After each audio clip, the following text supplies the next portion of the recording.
Welcome back to Outdoors with Larry Ray on ESPN 790 AM. Brought to you proudly by the Tennessee Wildlife and Resources Agency. Hey, good Saturday morning. Welcome back to Outdoors with Larry Ray as we just start cranking up now and try to fill in all these slots. I think this is one of those fun things that once a month we try to hook up with our good friends at Lindsay's Resort on the Little Red River, where I cut my teeth on catching some really nice rainbow and brown trout, and I'd hoped to be in there this earlier in the week, but due to Cristobal, which was a crazy name, but anyway, did some crazy things and blew through here and blew through the middle of Arkansas, and so we rescheduled that trip over to Lindsay's, but I know that this guy that's coming on that gives the fishing report before we turn it over to Lindsay himself, but it's Jay Gudermuth. He has been guiding on the Little Red River for X number of years, a long time, in fact, and as Ron Wong and John Gordon serve as our co-host via the phone. Let's talk a little bit to Jay. First of all, Jay, I know when the big rains came through, give us a little idea of what does that do to fishing over there? Well, actually, it didn't do much because we didn't have a steady rain the whole time, so we still fished and caught plenty of fish. I had a 10-year-old girl. Her first fish was a 15-inch brown. Oh, that's what we like to hear, right, Ron Wong? I mean, absolutely. That's what gets kids into fishing, and that's what we all have to do is to get that younger generation on the water. Yeah, a 15-inch. So where was she from, out of state or local or what? She was from Tennessee. From Tennessee. Do y'all get any customers? Yes, you get any customers from Tennessee? Quite a few. I fished with some today. There you go. Now you're getting ready to fish with some today now because it's we want to do this the right way. So talk about what are they catching fish? What are you using over there? Well, the little girl caught it on a marshmallow and a waxworm. Marshmallow and a waxworm. And, I might have eaten that. That doesn't happen very often. No, that's but quite it a did. Okay, so you set it up for her. Oh, yes, sir. She had the yes, rod sir. and reel. Did you know it was? Could you tell it was? Oh, yeah. What happened in the boat when she hooked that fish? Well, all she kept saying was, "My arm hurts. My arm hurts." I said, "Come on, hon, you can do it. You can do it." And then after that, she went and caught 4 more rainbows. She did. So, you got the net yes, out. Sir. You did get the net out, right? I mean, so she. Oh, yes, sir. So she could catch that, and so she caught that on a marshmallow and a what? Waxworm. And a waxworm. Okay. All right. Now, so we're what's the water up and down? What are we doing now for our fly fishing buddies out there that may want to head to the Little Red River? We got some low water sometimes? In the mornings, the water is low till it's been coming up about 10:30. Okay. And it stays up all day till they shut it off in the night sometime. Wow, that's awesome. Hey, Jay, with that water isn't it good to use some jerk baits to try to get some of those big brown trout and big rainbow trout, like a Smithwick Rogue or any kind of jerk bait? Yes, you can use Rapalas or Smithwicks or Trout Magnet's got some good crankbaits too that are sure brown do. colored. Yeah. So, and are there right now, with the water up like that too, you can use like a Trout Magnet or a black or brown marabou jig tipped with a waxworm. It does well, doesn't it? Yes, sir. Drifting along the bank, that works well. Drifted along the banks. That's what's one of the famous things. And that water temperature is what, Jay? It's between 45 and 50 degrees daily. Okay, folks. Now, we're getting ready to have July and things along that line. There's nothing like being on the Little Red River. Maybe it's not for Jay, but for those of us in the morning on a hot day and that fog is coming in, and Jay knows the holes and things along that line. And I think Jay's probably got some fish hit out. Those fish have a way to hide in there. So So talk about a first-time person. What do you recommend how to fish? Well, I'd get a Carolina rig with a 3/16 ounce There you bullet go. weight and a number 12 swivel, 2-pound leader, and a number 10 hook. Did y'all hear that? 2-pound leader, okay? 2-pound leader.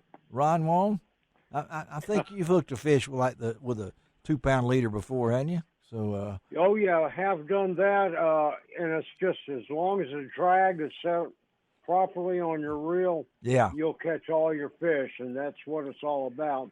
The water's so clear there. Oh, yeah. And, and you don't want to spook the fish. One of the things I've done is I've gone to 4-pound test leader, but I'm using fluorocarbon line, which goes invisible in the water. Well, I've been invisible in that water before, so I know that Yeah.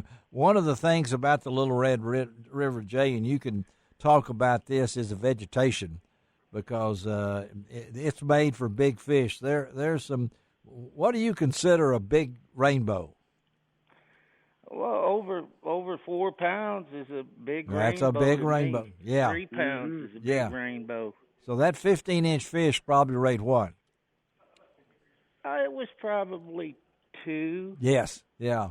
2.5. Yeah. And that little 10-year-old girl will not forget it, right? Oh no, sir. Her arm hurt. She's telling me all the rest of the day about her arm hurting from that one fish. She knew how to do it, though. But, Jay, thank you, buddy. You got Lindsay there. Let's talk to Lindsay White a little bit about the resort. Thank you, Jay. We'll talk to you later, okay, buddy? All right. Good talking to you. All right. Okay, let's get Lindsay All on right. with us. Bye-bye. All right. Yes, ma'am. Hey, Lindsay. Sir. How you doing, Lindsay? How's it going, Larry? Doing great. All right, we talked about a little bit of fishing. Y'all got more than fishing over there. Tell our folks if they've never been to Lindsay's Resort, what do you got? Sure. So we've got cabins, we've got RV sites and camping. We're fully open as of right now as far as all of our cabins and camping. The next few weekends are pretty full, but you can definitely give us a call. I'd say at least a couple of weeks to a month ahead of time to make cabin bookings. So Father's Day weekend. Yes, sir. All right. As of right now, we're completely full, but we still have guides available and boats. And Do you hear that, everything. folks? All right, they're completely full. Father's Day weekend, but they still have guides, and you can utilize. I know a lot of people come over there and they think they know how to do it. Lindsay, you've grown up on that place. I mean, Right. And Ron Wall will agree that I always say this, and Ron, you'll say this. I know John Golden will probably say it too. You better get you a guide the first time you go, folks. I mean, That's a great idea. Yes, definitely. Because what you think and what you find out is not going to be the same.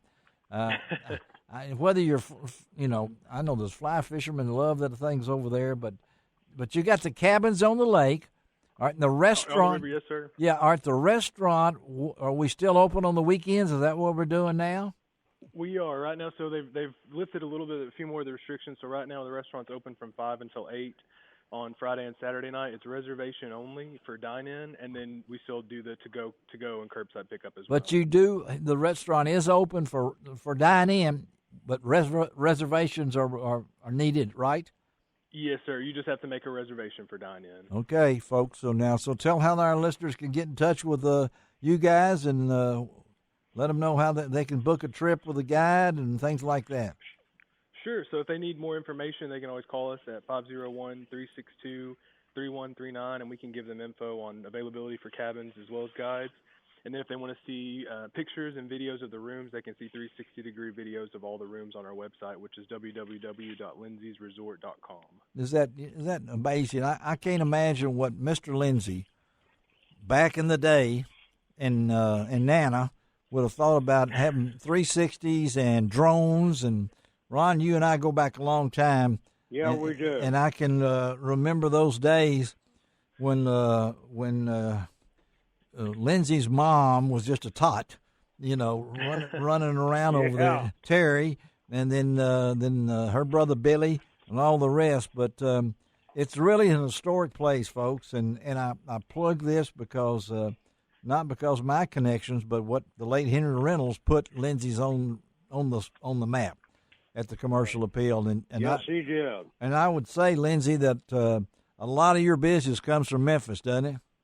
Absolutely. We love Memphis. We have a lot of people from Memphis here every weekend. Because you can be over there now. If you're riding with Ron Wong, you'll be over in about 30 minutes. Okay. No.